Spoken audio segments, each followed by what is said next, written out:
So, let's talk Doomsday Clock. We're going to do Let's Talk Comics, but let's talk Doomsday Clock. We're going to do a deep dive today. But before David can get over here, because he's really, really sloppily pulling his stuff together, how does it take 2 years to make a 12-issue comic book? How is this possible? I love Jeff Johns. I mean, genuinely, one of my absolute favorite writers of all time. He literally is an absolute genius. Love these books. The hardcovers look fantastic. $25, that was it, too. It's not bad. I mean, really. But, oh my God. 12 issues in 25 months, because it started in November 2017 and ended in December of 2019, so 21 months, or 25 months, excuse me. Come on, this is, why? I think I know why. I think that they were playing it out for a reason. I think at the very beginning, they were like... Actually, we really do legitimately know. There was, I forget the book, but there was a book that was... Heroes in Crisis. So they waited to drop that until the next issue of Doomsday Clock came out because it had spoilers. Right. So Doomsday Clock had spoilers for Heroes in Crisis. So I think they just couldn't get their act together for Heroes in Crisis.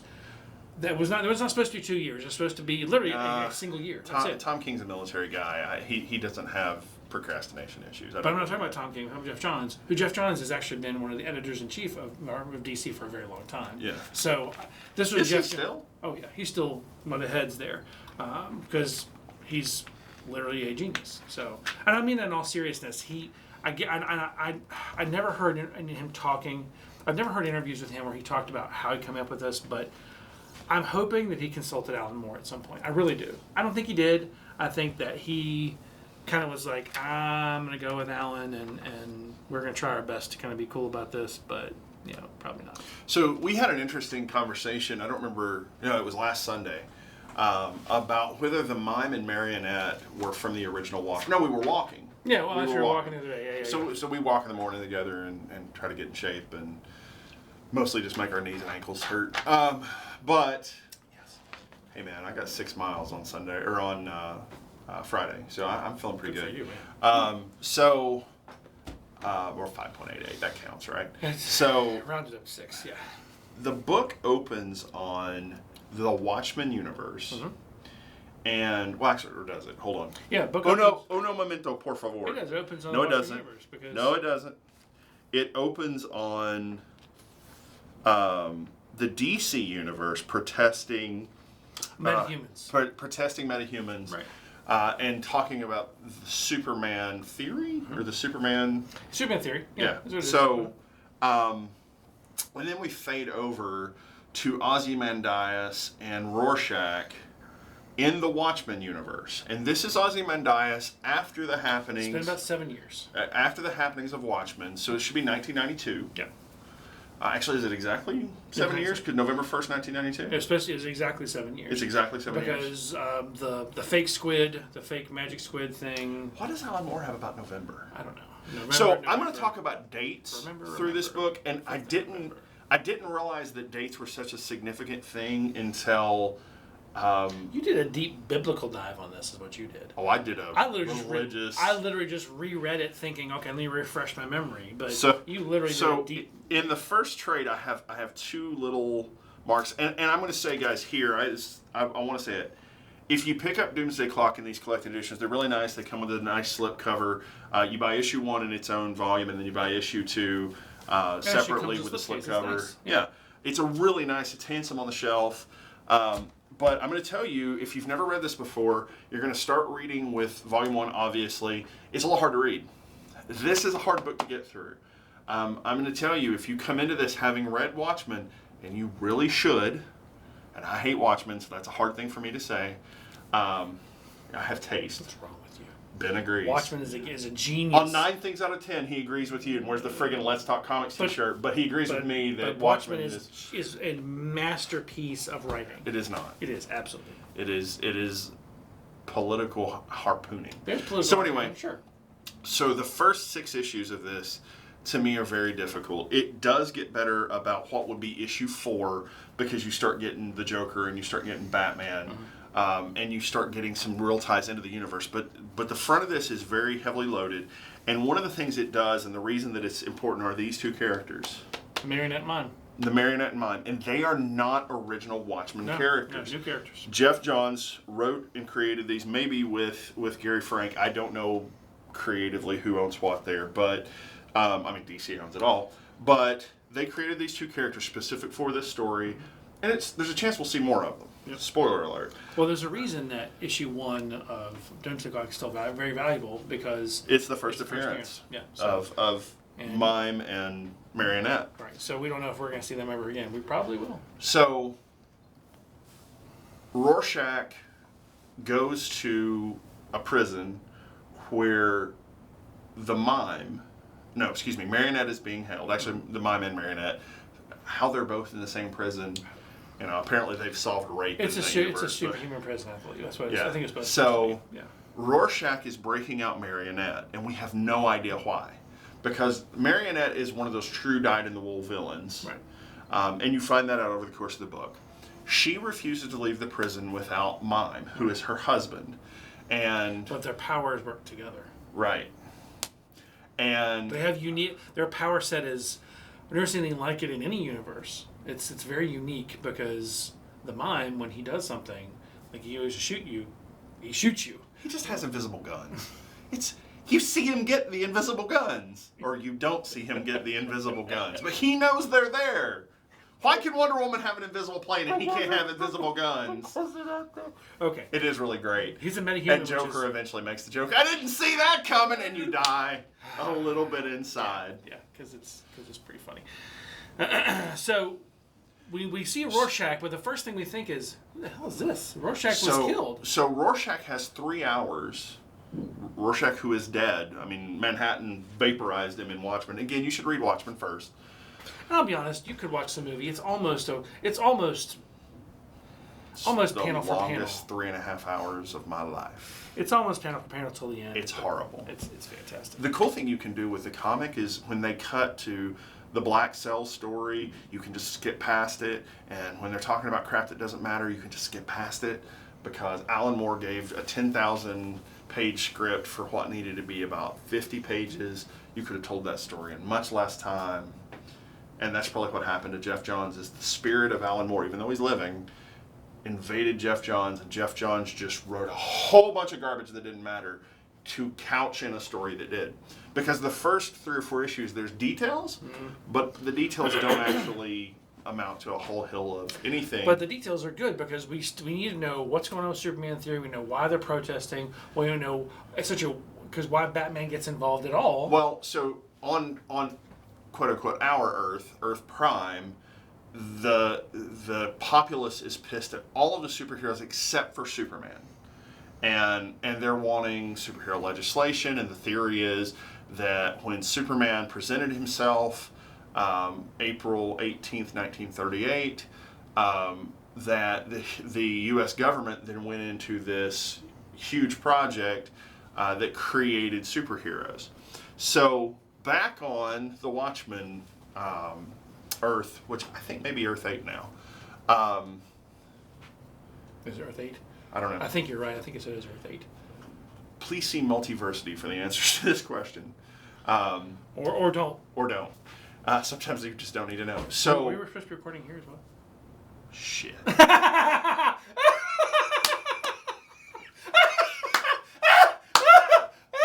guess what? This is a YouTube exclusive. I can pull the... Don't break the glass. Jesus Christ.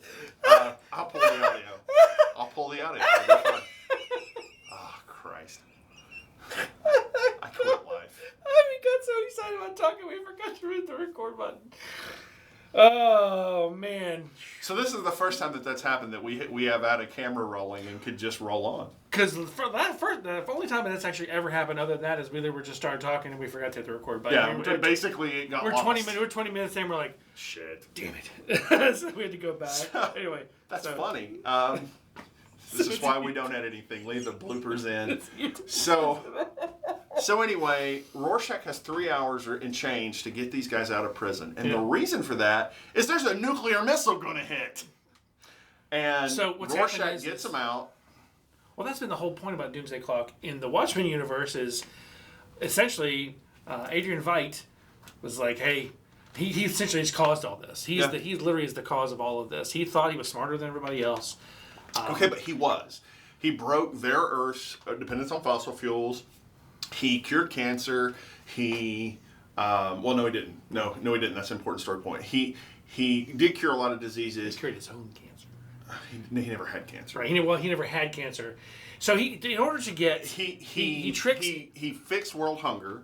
Right. And he got electric cars, and there was something else, some big thing that he did. He solved most of the world's problems. And he cloned his own cat. And then he couldn't solve the problem of nuclear arms, and so he kills the comedian who knows about what he's trying to do. This is the story of Watchmen, incidentally. And then he puts out a big squid Cthulhu in New York, and it kills 300,000 people. So Rorschach goes in. Now, by the way, he tricks Rorschach. He tricks Rorschach, and he says, listen, I've got cancer. I'm trying to fix things. Let's fix things. Because Rorschach was going to kill him. Rorschach was going to kill him because Rorschach figured out what's going on. Now, this is a different Rorschach, obviously. We'll get to that in a minute. But essentially, Incidentally, this character is in the first Watchmen. He is. Reggie is you just don't... He's the black kid reading the comics. Exactly, yeah. Throughout. He's reading the Black Sails, right? Yes. Yeah. So Adrian tricks him, but then to get Marionette and Mime, who are not interested in him, they're like, okay, we're going to go away. It's like, I'll give you $200 million, and I'll tell you where your son is. And, of course, remember, their child had been taken away from them because they're criminals. Well, there's nothing to remember because that's not in Watchmen. Well, okay. Find that out through Doomsday Clock. Or you and I are talking about it. But, yes, remember, yes. Well, I think it's very easy to insert Mime and Marionette back into the story. Because there were so many characters in that book that really went And nowhere. I have the advantage. When did you first read Watchmen? Oh, when it first came out. I mean, literally, I reread it over the weekend because during the week. Excuse me, I reread it the week for this week because I'm like, I gotta get 12 issues and try to read these things somehow. Doomsday Clock or Watchmen? Oh, sorry. When was the last time I read Watchmen? I've read Watchmen in 5-10 years. So I read Watchmen this year. Wow. Okay. So you're completely refreshed on Watchmen. When I made the comment on the podcast, which may have been late last year, but it's been within the last 12 months. Yeah. I read Watchmen. Now, it wasn't the first time. It's the second time I've read Watchmen. The first time I read Watchmen was when I worked in a comic book store. So, as in the last 10 years was the first time I've read Watchmen. I never was in love with Watchmen as a story. I find it a very difficult read. I find Frank Miller's Dark Knight a difficult read. Yeah, you have to pay attention to everything in Dark Knight. You really do. That's the one thing about Frank Miller I both love and hate at the same time, because the main story is fine, but there's these little teeny other stories that are in word bubbles from the news anchors that if you don't pay attention to, you miss something huge. Yeah. So I've told people before, whenever I tell people about it, I go, listen, read it the first time, then go back about 2 days later and reread it again. And pay attention to the word bubbles. I have never once recommended Watchmen or Dark Knight's God forgive me, Dark Knight Returns to anyone until today. And the reason I'm saying that Watchmen becomes important is now it links to the greater DC universe, and it is important to know why Manhattan turned his back on this universe. Okay, so to be fair, this was a standalone book that has repercussions for however long they're going to continue with some of this, because Manhattan... I found a thread that won't happen. So yeah, that's a thread that's not going to happen now because of... So anyway, Rorschach breaks these guys out of prison. They jump in the Night Owls. Because Night Owl is either dead or he's either dead or he and Silk Spectre are just not... They're not those characters anymore. I wonder if we're going to ever find out. And as the nuclear blast hit, say his name. Ozymandias' his real name. Oh, Adrian Veidt. Thank you, Veidt. Yeah. I want to throw the D in there, and it's wrong. Yeah. Ozymandias shifts through the plains, chasing after Manhattan, because his goal is to bring Manhattan back to the universe to fix the thing he screwed up. Yeah. And Manhattan has the power to do so. And has the power to do anything. He's a god. So they land in the universe. Rorschach and Ozymandias handcuffs Mime and Marionette. Rorschach and Veidt go after the two smartest men on the planet, who are? Batman? No. No, it's not. It's Lex Luthor and... And who's Batman's civilian identity? Oh, Bruce Wayne. Yeah, Thank you. That's right. Yeah. So, sorry, but at that point in time, they didn't know he was Batman. Right. So Veidt goes after Lex Luthor as the smartest man on the planet. Right. And Rorschach goes after Bruce Wayne. But what you're missing too is there's a little part in there that's almost not important, but it is. Superman has a nightmare. Actually, I was going to call that out. Superman has a nightmare, which is it happens later. It happens in further back. Yeah. And the important call out is not Superman's nightmare. It's that Superman has never had a nightmare before, and Lois knows it. He has a dream of his parents dying in a car crash. Which didn't happen. Well, it did happen. It happened in the New 52. Right. And that's what created this darker, more militaristic, more Kryptonian Superman. But that wasn't this Clark Kent. Right. But that is a link to him knowing that the 52 happened. Right. And how its creation. And he is one of the only beings that is aware of the change to the universe. Well, this was interesting. If we go back, we don't read all that. We don't figure all that out until book 2 of Doomsday Clock. But what we do know as readers is we watched the 52, and we watched this Clark Kent from the original universe, who had somehow been shifted with Lois. See our Final Days of Superman special. He'd been shifted with Lois and their infant son into this new universe, and there was yet another Clark Kent who landed. Now, he landed on Earth and grew up, but Clark and Lois were still here. Yeah, they watched the whole thing. So, by the way, so you're right, and we know. In fact, there was one of those. There was a scene in was it Trinity or one of the books in 52 where Convergence.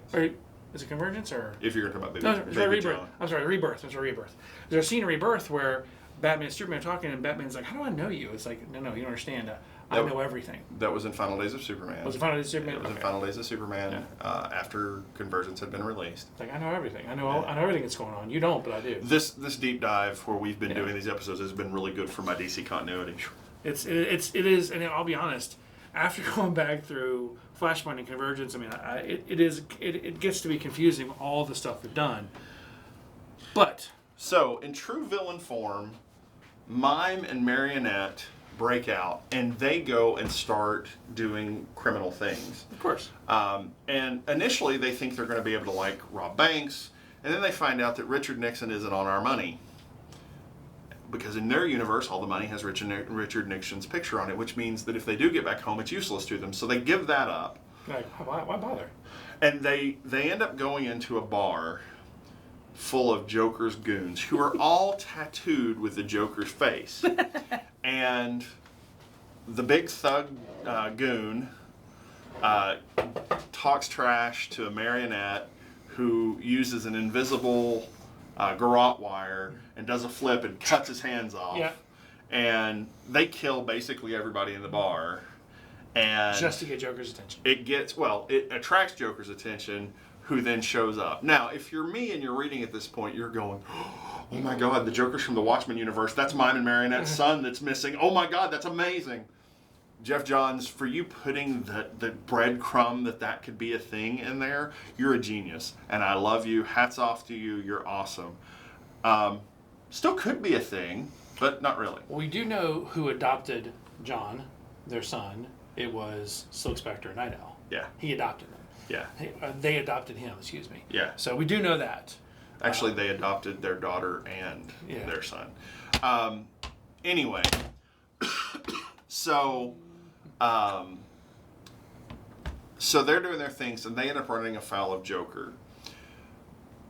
Batman gets involved. They beat down Batman. I love the cover to was it issue 2 or 3 where they're getting ready to hit a nuclear weapon, and Batman's holding their hand to stop them. Yeah. So by the way, one of the cool things about this book, and what the irritating thing, but the cool thing is this took 2 years to make. Those of you who don't remember or don't know, came out in November of 2017. Supposed to be for a year, and of course it stopped in 2018. Or 2019, excuse me. But every time a new book came out, a mini poster came out of that book coming up. Yeah. And it was the full splash page, because there's two covers that were, both of them were just amazing. They're beautiful covers. So, no, that was pretty awesome. Mime and Marionette beat Batman down. Oh yeah. Joker. They actually captured Batman. Yeah. But remember, Batman's been thrown out of the owl. He was with Adrian Veidt in the owl plane. it called? I don't even know. And basically, Batman gets thrown out and into this waiting crowd. The crowd kind of beats him down because they're after the metahumans, they're after the Superman theory. Mime and Marionette capture Batman. So Joker's leading them as hostages, and Batman's in a wheelchair being rolled by Joker to a meeting of supervillains. Basically. It's basically the start of a Legion of Doom or Secret Society of Evil. You've got you've got Riddler in there. And Riddler's kind of running the show when he gets there. Yeah. And Joker's kind of talking about how pretentious it all is. He's like, I show up, but it's really because it's just fun, And if it's good enough, I'll go along, and if not, then screw him, So they go from being hostages to him liking them, right?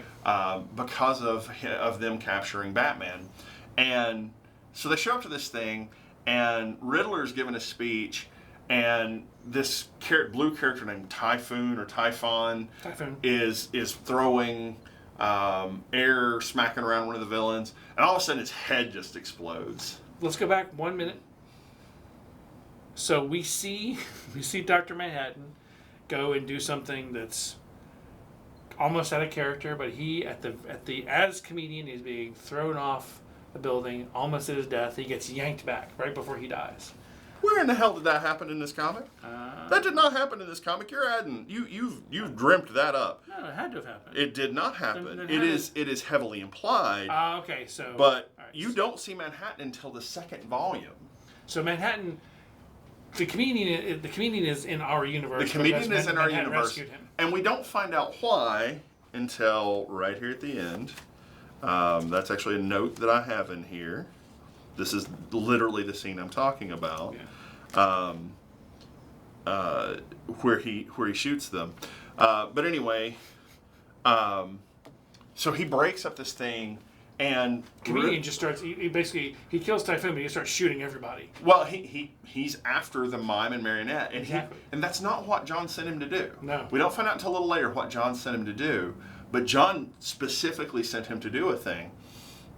But he saw the mime and Marionette, and he has a grudge against them. Yeah. Now that's some fertile ground we could see some comics about later. Well, they're villains. Remember, he was the Punisher. He's a hero. They're the villains. He's the Punisher for that universe. But that story has not been written anywhere because the mime and Marionette were introduced here. Right, but what I'm saying though is it's in character, right? Because the comedian is the Punisher / so a fun Joker of the Watchmen universe. The fun thing that happens there is you have the mime, the Marionette, the Joker, and the comedian. All are characters within the same vein. Yeah. All together. Riddler starts to do something to stop Comedian. Comedian kneecaps him. And interestingly enough, in continuity right now, when you see Riddler, he has a cane. Because he's been kneecapped. Because he got kneecapped. And I think in one of the Batman issues, during the War of Jokes and Riddles, it talks about, I've been shot in the kneecap and I didn't like it.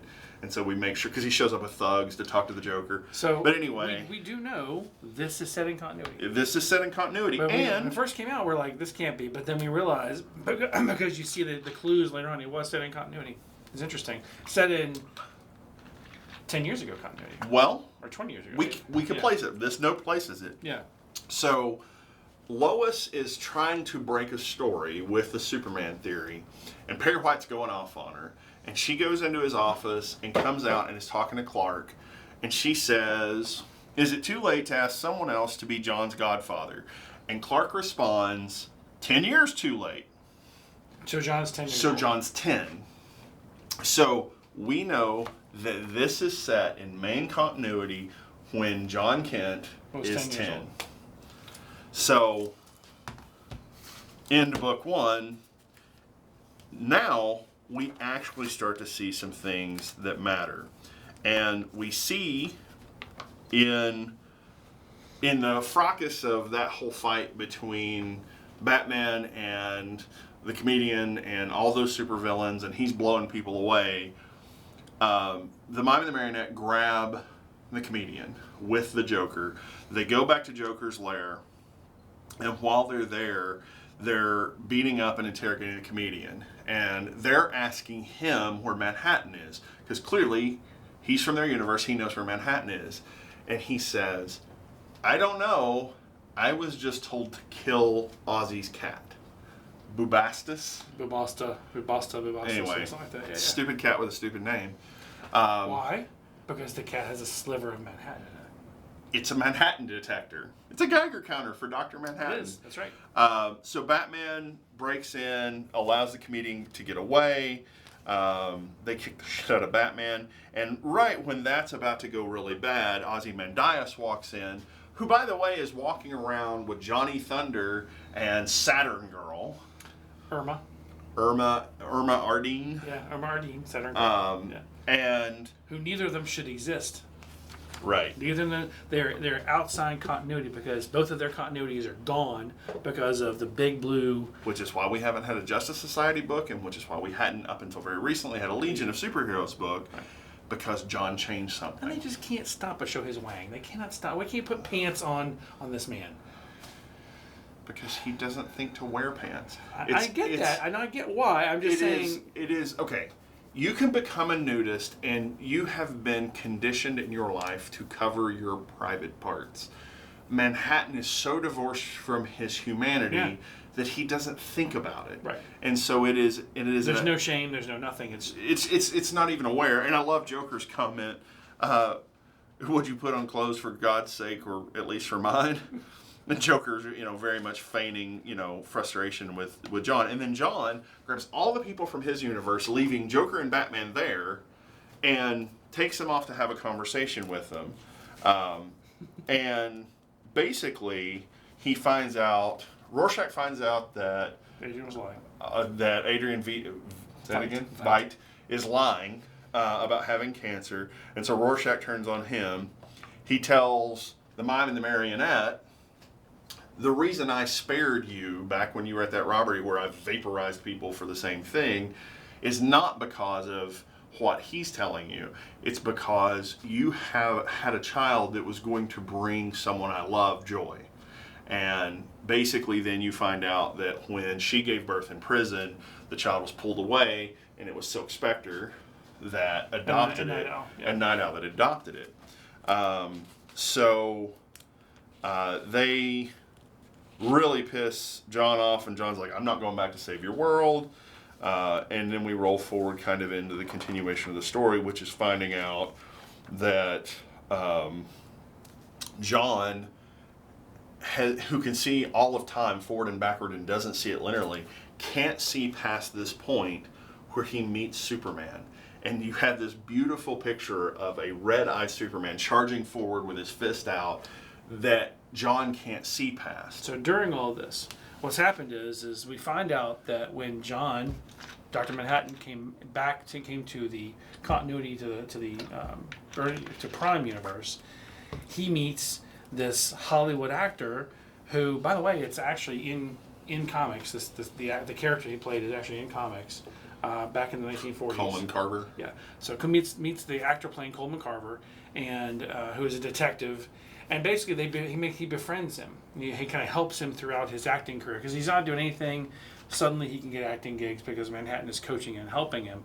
He makes a friend, is what he does, because that friend is what anchors him to the universe. And eventually, the actor, after getting some kind of crazy success, winds up dying mysteriously in his own room.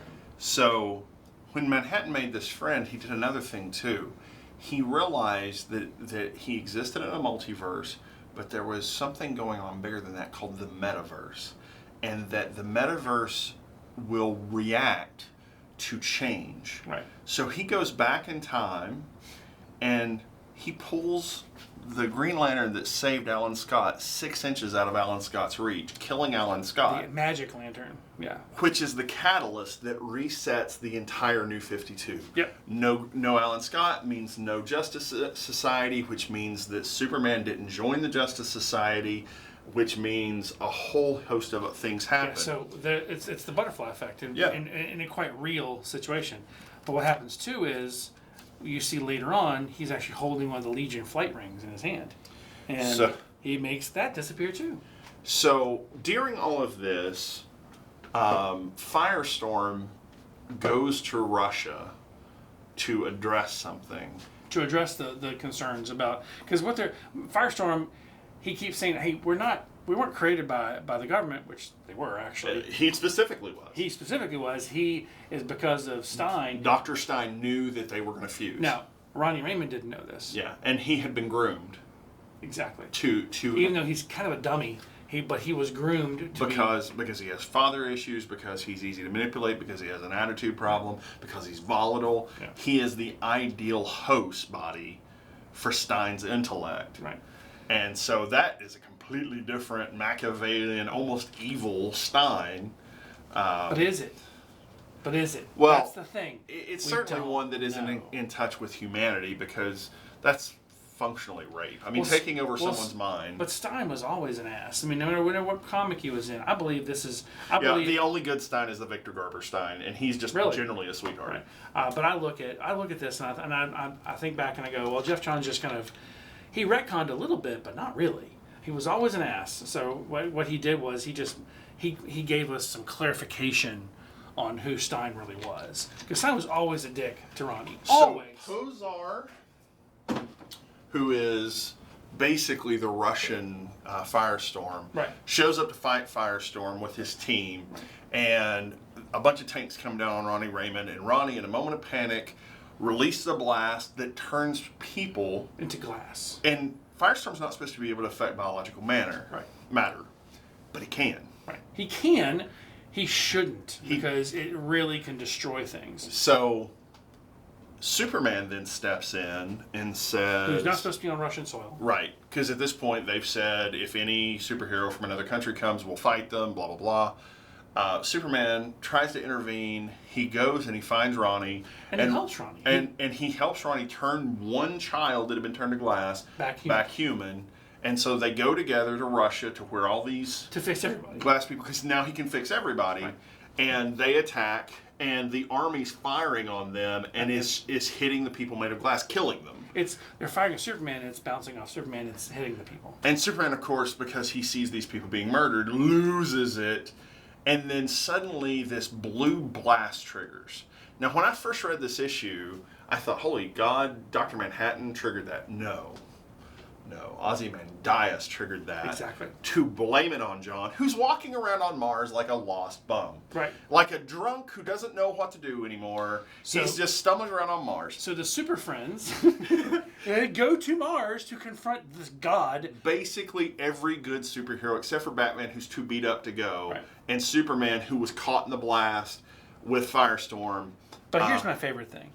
This badass Green Lantern, Guy Gardner, is like, let's go! Yep. Let's bring it! And of course, he gets smacked down pretty quick. So, because it's Guy Gardner. Yeah, John's like, that ring's really interesting. It does all these... And then Constantine and Zatanna and Madame Xanadu start casting spells. He's like, oh, that's sweet. You think you're using magic. This is just the remnants of the creation of the universe. And he throws this huge spell at him. Manhattan's a badass. Manhattan is a god. In this section, though, you find out that this happens after Metal for sure, because they talk about beating down Batmans from evil Batman from other realities, and there's my Superman's very first nightmare note. Yep. And they basically throw down with John, and John just kind of calmly puts them all to sleep. And then he flakes off of Mars and heads back to Earth. Meanwhile, on Earth, you get this really... Oh, this is really cool. So you get this... Well, you find out about all of the origin of all of the heroes that didn't happen as a result of the Alan Scott thing. You find out Jay Garrick doesn't become Flash. You find out Carter Hall doesn't become Hawkman. You find out that Al Pratt doesn't become the first Atom. You find out that Kent Nelson didn't become Dr. Fate. You find out that Wesley Dodds didn't become whatever. Sandman. I didn't know who that was. I was like, Sandman. That's the coolest character ever. We need to use that guy more. You find out Jim Corgan. Not Sandman, it's the Sandman. Right. You find out Jim Corgan doesn't become the Spectre. And you find out that Rex Tyler doesn't become... Our Man.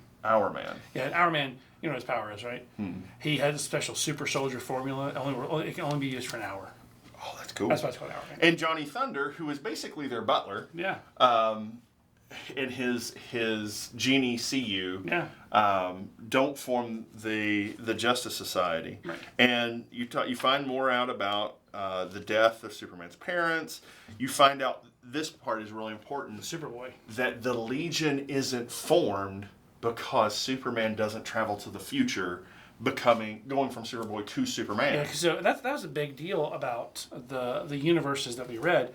Superboy was Clark Kent. Mm-hmm. But the Superboy we read is Clark Kent Superboy, not Con-El or Connor Kent. It's Superboy, and it is Clark Kent going to the future to be trained by the Legion to really become the man he's supposed to be.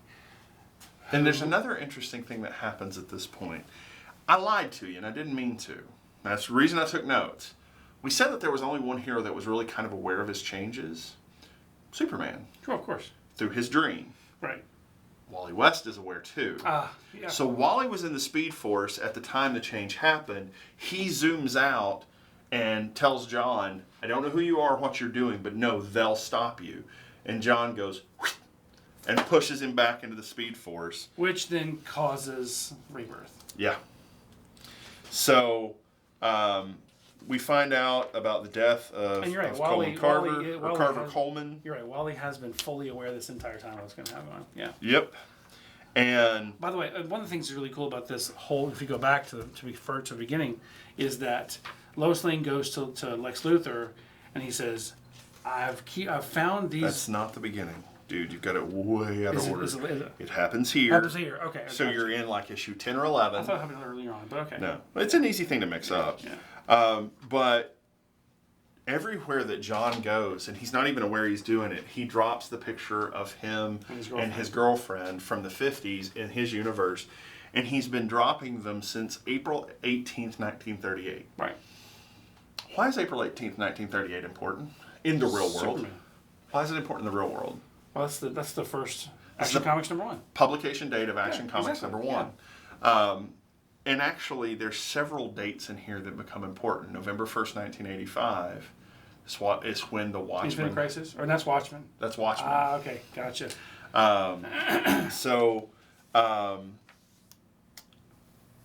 Saturn Girl fades out of reality. She's not supposed to exist anymore. But Johnny Thunder does not. Right. And you see the Rorschach character go through this huge self-realization that Rorschach is bad, and he was the one that killed his dad. It's kind of this B story that I just don't care about. I'd like to care more about it, but I don't. It didn't matter as much as the rest of the story. Right. It's true. And I like the character in theory. So with all of the heroes except for Batman, Superman, and Wonder Woman... Now, Wonder Woman... was on Themyscira. She'd been dragged back to Themyscira by the Amazonians who were pissed at her. Right. Because it's like she did something. She exposed them is what she did. So, or was exposing them, I guess. So, Black Adam leading the Creeper and a bunch of other people. his nation of Kahndaq attack Wonder Woman at the White House, right, and start to beat her down. And Superman shows up and says, and she held her. Nah. She was holding her own too. I mean, Yeah. she really was. There was you say beat down, but really. Well, she lost the fight bad enough that she wasn't up when he got there. Right.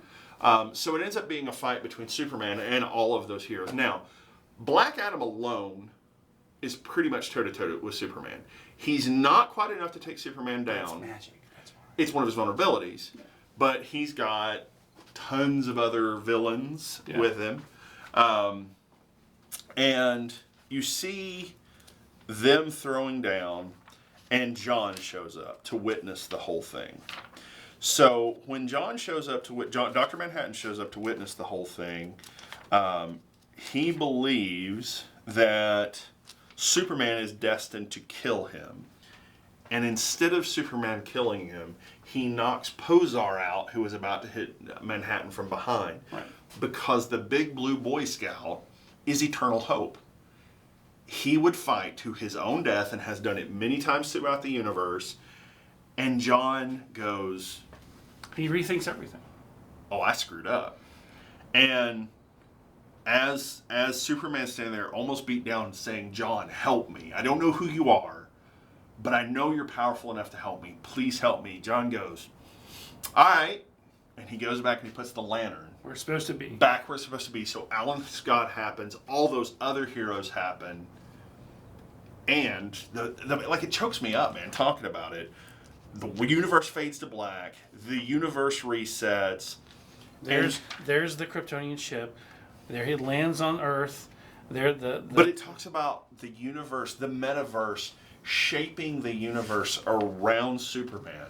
So that Superman showed up in 1938, and he simultaneously showed up in 1955, and he simultaneously showed up in 1986, and he simultaneously, and those things coincide with the original printing of Action Comics, with Infinite Crisis, with Zero Hour, with Crisis on Infinite Earths. I mean, it goes through each crisis, becomes a new starting point for Superman. Because Superman, this is the thing to remember about these two books. Superman is the key to everything. The metaverse. In the entire metaverse, he is the key. You take one away, the universe finds a way to put it back. Yep. And does it every time. And will continue to do it so that long after we're gone. And that was kind of the thing that I was like, oh man, that's powerful. Years after we're dead and buried, there's going to be a Superman. Of course. And they're going to reboot his story so that he's relevant to the next generation, and he's going to continue to be a beacon of hope throughout time. I know this. You've read All-Star Superman, right? Yes. Okay. At the end of All-Star Superman, we know Superman is in the sun, where he's having to live basically to keep the sun alive, right? Right. But we also see the other Supermen that appear, the unknown Superman, and all these other Supermen from the distant future. So again, that's the universe keeps replacing and putting it. That's why there's President Superman in another universe. That's why there's all these different versions. That's why there's a Mr. Majestic in the Wildstorm universe. He's Superman, just a different version of him. And this is I do love this image. Saturn Girl saying, "You remember us now, don't you, Cal?" Yeah, exactly, Cal. But this image. Jay Garrick, sorry we're late, son. But this epic, and I don't know if there's a poster of this. There damn well should be. I mean, and I'll show you, YouTube family, if you don't know this. This is just, if you're a DC fan, this is the ultimate image you want to see. You want to see all of these characters in one. You see the Legion and the JSA and the Justice League show up to suddenly have Superman's back. Yeah, you see Power Girl, and you see Mr. Terrific, you see Jade, and you see Wildcat, and you see Jake Garrick. So Jade is Stargirl, Alan Scott's daughter. Yeah, Jade and Obsidian. There's his children. Obsidian and Jade. Those are his kids. Gotcha. But he's gay. But he's gay now. He wasn't gay back then, but he's gay. Okay. He's gay. Doesn't matter. He's gay during Infinite Crisis, which I don't know. Gotcha. It doesn't matter. Yeah, who cares? I actually think it fits him kind of well. So that was one of my favorite parts of the Green Lantern 80th anniversary is him. I love Jake. I love Alan Scott. He's one of my favorite Green Lanterns because it's like... So John rebuilds the multiverse in that change, restoring it. Now here's an interesting... Earth 1 becomes Earth 1985, a world unexplored even today. Right. Now this is the superhero that I grew up with. That's the Super Friends. Yeah, that's really Red is. Tornado. It's Jon Stewart as Green Lantern. Look at the Green Arrow where he's literally Robin Hood. Robin Hood, yeah. It talks about Flashpoint. It talks about the New 52. And then this may be the most important panel in modern DC Comics history. And I'm going to just read all of it. In the year 2020, Superman's timeline is bombarded by the reckless energies of the old god, once again warping the metaverse. Who's that old god? Perpetua. Old gods. It's July... See Dark Knight's death metal. Yeah. It's July 2nd, 2025. A crisis unlike the metaverse has ever seen, one they will call Time Masters erupts. Don't know. Haven't got there yet. But in its wake, Superman is revitalized, and his greatest allies return. No matter how many times Superman's existence is attacked, he will survive, even if change is a constant, because hope is the North Star of the metaverse. It's January 2026, the timeline is restored, and Earth 5G is born. Bullshit, no it's not.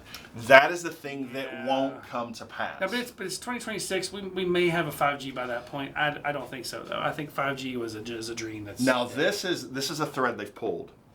It's June 17th, 2026. Superman goes on a quest to find Bruce Wayne's lost daughter so she can save Bruce's son. So Helena, at some point in did time, we is going see to save Batman. Helena We did. in the Catwoman 80th anniversary? You're damn right we did, and she's lost. Some reset to the universe. She's canon, but she's not here now. So we know there'll be a Batcat. Yeah. We know there's going to be a Batcat, and I can tell you now, if they're going to do what I think they're going to do, after Joker War, he'll be off the screen.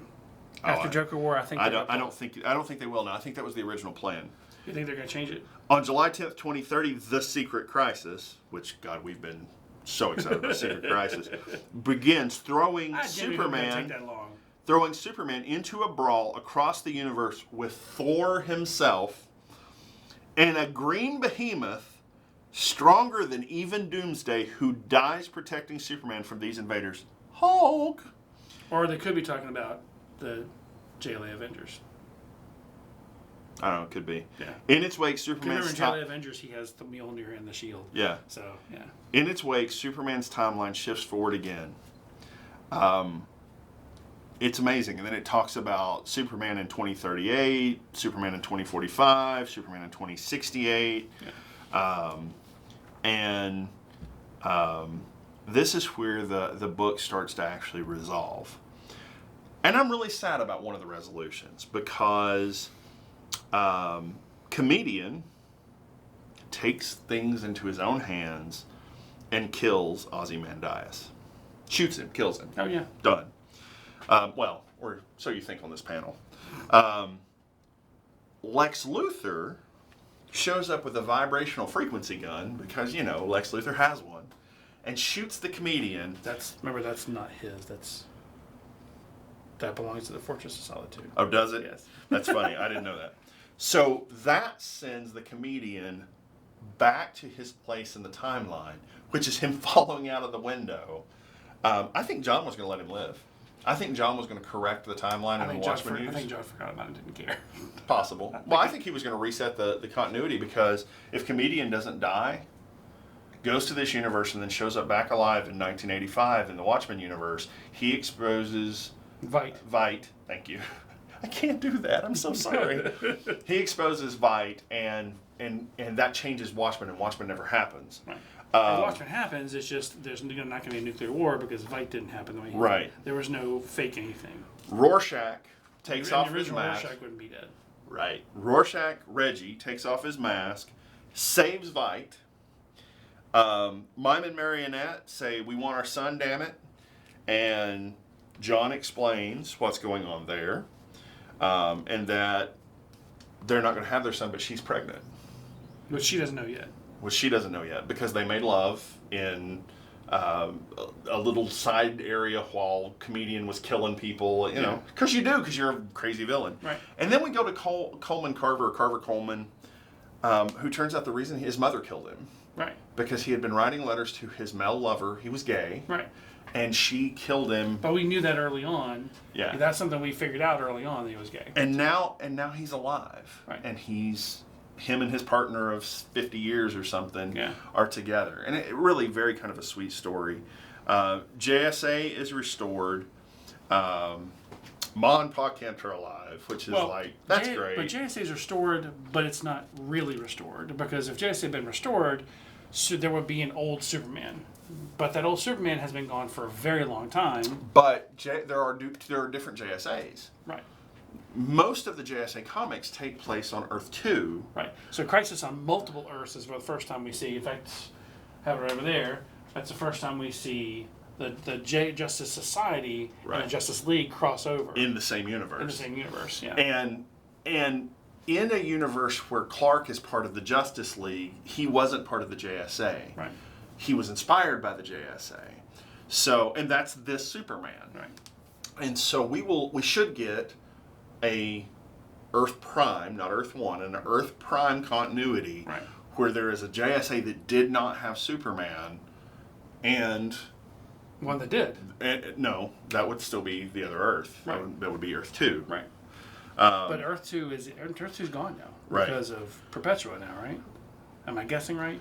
Well, there's 8 realities left. Out of 52. We're going to have to read all of Metal. Okay. Or Death Metal. So, flashback to the Watchmen universe. You see Dr. Manhattan walking with a baby. Then you see him on Mars with a young boy who is clearly Mime and Marionette's kid. He takes the boy, who has grown up a little bit. He vanishes, but he drops them off at Hollis's house, which is Night Owl. Right. And they drop him off. Night Owl there. Yeah. Drop him off with Sally, who is named after Sally Jupiter. Right. Who is Silk Spectre's mother. And the kid says, hey, John said you'd take care of me, and John calls me Clark. You actually get a Superman in the Watchmen universe. You get a Dr. Manhattan touched Superman. And I don't think Manhattan is this kid. No. I think this is Clark. Yeah, Manhattan still is still somewhere out there, but he's given him part of him. So it's Clark Hollis, right, who is going to grow up to save. Right. So at some point, it's beautiful. At some point, do we retcon the Watchmen universe? At some point, do we say, at some point in time, this happened, but at some point in time we get a sequel.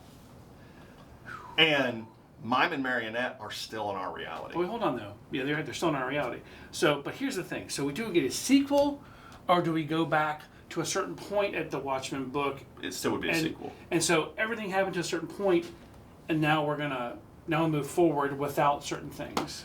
I'm more interested in the implications in the future of the DC universe. There's a lot. When I read that comic, I saw the possibilities of the threads going forward, but I really genuinely think we have seen Helena Wayne. Oh, we have. And she's lost. She's not born yet into our universe yet. I think she is. You think that Catwoman was able to hide her pregnancy for that long? I think Catwoman has given birth and is back to. I think that happened during City of Bane. I think that he was out of commission for more than a year, and that she was born during City of Bane. I think what we need to do is find Jeff Johns on Twitter and ask him. I'm just saying. He ain't gonna answer us straight out. I think that he'll go. Guys, there were a lot of people who really learned to hate Doomsday Clock because it took two years.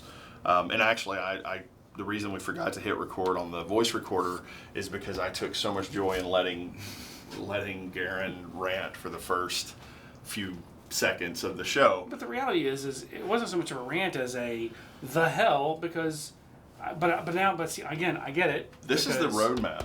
This is the roadmap to the future. Well, it gave us gave us Wally West, because they've already cut a big piece out of it with taking away 5G. But here's my guess, though. My guess is Heroes in Crisis was going to be done around the same time, and they changed Heroes in Crisis to include Wally West and to make Wally West the villain, so that way he could be in prison, so that way he can be taken and go into the flash forward thing he was doing, and actually have the Mobius chair. Like, he's Metron now, but he's Flash Metron, which is, and he's still the fastest man alive. I know people complain. They talk about Barry Allen. We're gonna be doing Heroes in Crisis next, which will go into Flash Forward. Yeah. Which will pretty much catch us up event-wise to Dark Knight's Death Metal. And what's funny? And once all of Dark Knight's Death Metal's out, we'll do another one of these for it. And what's funny is Flash Forward is a book that people didn't buy. They were like, oh, another Flash book, but they didn't realize what it was. I dropped it after issue 1 and luckily was able to recover and get all the issues. Yeah, I got all the issues. So. Trade paperback comes out this week. Yeah, it should be fun because Heroes in Crisis. Oh God, dark AF. Oh my God. Well, it's so dark. Basically dealing with post-traumatic stress syndrome for superheroes. Yeah. And Tom King is coming at that from the perspective of being a soldier, and that's Tom King, it. I have to admit, between that and his Batman run, I have a lot of respect for Tom King. Really, really regret carrying on about him way back when there was a couch over there. But Tom King has also given us Mr. Miracle, and he also given us now Strange Adventures. I still can't talk about Mr. Miracle, even though you got me issue 1. Have you not read the whole thing yet? No, I don't have the whole thing. I thought you had all of it except... You didn't. You couldn't get one. I signed up for it at my LCS, and said, I want this book because I love Scott Free and Mr. Miracle, and I got friggin' shorted, and then I couldn't get one online, and I couldn't get a second printing. I just never got one. And so I wasn't going to come and do that. Yeah, you got me one 3 years later. Anyway. I think I get you all the issues on back order too. All right, guys, that's Doomsday Clock. If you couldn't tell by the hitch in my voice, like, it literally has some really amazing story details, it's a good read. This is you can buy both copies for $25 each. You get a nice slipcover.